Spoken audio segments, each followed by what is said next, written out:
आज मैं आपके साथ बहुत ही मज़ेदार और तकरीबन 10 मिनट में तैयार हो जाने वाली मलाई हांडी की रेसिपी शेयर करूंगी। ये चिकन बोनलेस मलाई हांडी बहुत ही मज़ेदार से बनकर तैयार होगी।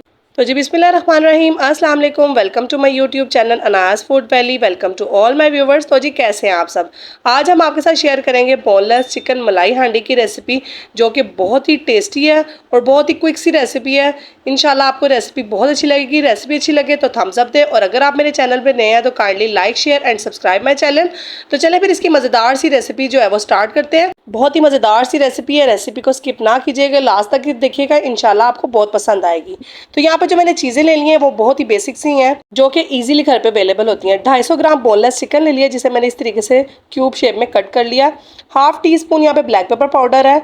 हाफ कप यहाँ पे टेट्रा पैक मैंने क्रीम ले लिया है। नमक ले लिया अकॉर्डिंग टू टेस्ट। उसके अलावा हाफ कप ही मेरे पास यहाँ पे प्लेन दही है। 1 टीस्पून यहाँ पे सूखा धनिया पाउडर है। 1 टीस्पून यहाँ पे रेड चिली पाउडर है। 1 टीस्पून यहाँ पे गरम मसाला पाउडर है। और 1.5 टीस्पून यहाँ पे मेरे पास अदरक लहसुन और सब्ज़ मिर्चों का पेस्ट है। यहाँ पे 1 टीस्पून क्रश्ड ज़ीरा और ओरिगेनो है, जिससे बहुत अच्छा टेस्ट आएगा। तो चलें फिर इसकी मेकिंग स्टार्ट करते हैं। यहाँ पे जो है सबसे पहले मैं चिकन को 1 टेबल स्पून सिरका लगाकर अच्छे तरीके से मिक्स कर लूँगी। इससे चिकन बहुत अच्छे से जो है ना मैरिनेट होगा और मसाला इसके अंदर बहुत अच्छे से लगेगा और बहुत ही अच्छा सा टेस्ट आएगा। तो इस तरह से हम इसको साइड पर कर देंगे तकरीबन 5 मिनट के लिए। उसके बाद मैंने यहाँ पे एक बाउल ले लिया, जिसमें हम सारी चीज़ें डाल के चिकन की मैरिनेशन के लिए सामान रेडी करेंगे। चिकन को मैरिनेट करना बहुत ज़रूरी है। जो हमने दही लिया था वो ऐड कर देंगे इस तरह से। दही मैंने यहाँ पे हाफ कप लिया। उसके बाद दही में हम जो अदरक लहसुन और सब्ज़ मिर्चों का हमने पेस्ट बना के रखा था वो ऐड कर देंगे इस तरह से, और बाकी सारे मसाले भी इसके साथ ही ऐड कर देंगे।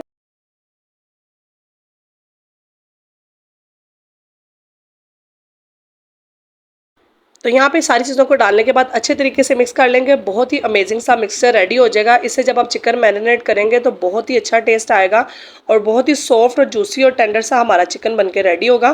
तो यहाँ पे हमारा जो मिक्सचर है वो रेडी हो चुका है। तो जब हमने चिकन सिरका लगा के रखा था वो इसी तरीके से इसमें ऐड कर देंगे और इसको अच्छे तरीके के साथ मिक्स कर लेंगे, ताकि सारा जो मिक्सचर है दही का अच्छे तरीके से इसके ऊपर जो है कोट हो जाए।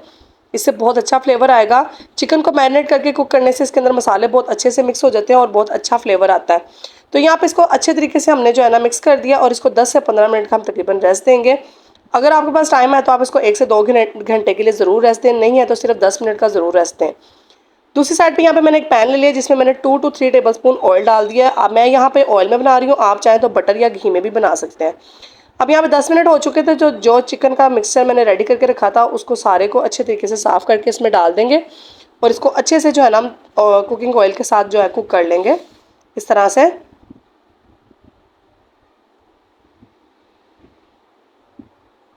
तो यहाँ पे देखिए 1 से 2 मिनट हो चुके हैं चिकन को कुक होते हुए, और बहुत ही खूबसूरत सा इस पर कलर आ जाएगा। अब यहाँ पे चिकन को कुक होते हुए तकरीबन 2 से 3 मिनट हो चुके हैं। तो अब यहाँ पे मैं इसको कवर करके कुक करूँगी, ताकि चिकन अच्छे तरीके से अंदर से भी सॉफ्ट हो जाए। तो अब आप इसको कवर कर देंगे। तो यहाँ पे तकरीबन चिकन को कवर किए हुए मुझे 2 से 3 मिनट हो चुके हैं। यहाँ पे देखें चिकन ने काफ़ी हद तक पानी छोड़ दिया, दही का भी पानी इसमें आ चुका है और चिकन का भी। अब इसको अच्छे से हम मिक्स करेंगे जब तक इसका पानी खुश्क नहीं हो जाता। तो यहाँ पे देखिए चिकन का पानी अच्छे तरीके से खुश्क हो चुका है और यहाँ पे चिकन भी बहुत अच्छे से सॉफ्ट हो चुका है और बहुत ही ज़बरदस्त इसकी ग्रेवी जो है वो बनके तैयार हो चुकी है। तो अब लास्ट पे इसमें हम क्या करेंगे, जो हमने क्रीम ली थी वो इसमें ऐड कर देंगे इस तरह से। क्रीम ऐड करने से इसमें बहुत अच्छा फ्लेवर आएगा, बहुत ही ज़्यादा इसका टेस्ट जो है ना अच्छा बनेगा। तो क्रीम को आपने स्किप नहीं करना है, इससे बहुत अच्छा टेस्ट आएगा। इसको अब डालने के बाद 1 से 2 मिनट के लिए मज़ीद कुक करेंगे, ताकि जो मलाई है जो हमने क्रीम इसमें डाली है वो अच्छे से कुक हो जाए। तो यहाँ पे आप देख सकते हैं कि इसका कितना खूबसूरत कलर हो चुका है।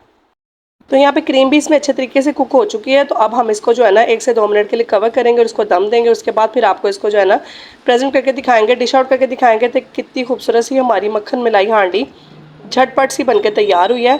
तो ये है जी फाइनल लुक। उम्मीद करती हूँ कि आपको ये रेसिपी ज़रूर पसंद आई होगी। रेसिपी अच्छी लगे तो थम्स अप दें। इंशाल्लाह नेक्स्ट वीडियो में फिर से मुलाकात होगी। अल्लाह हाफिज़।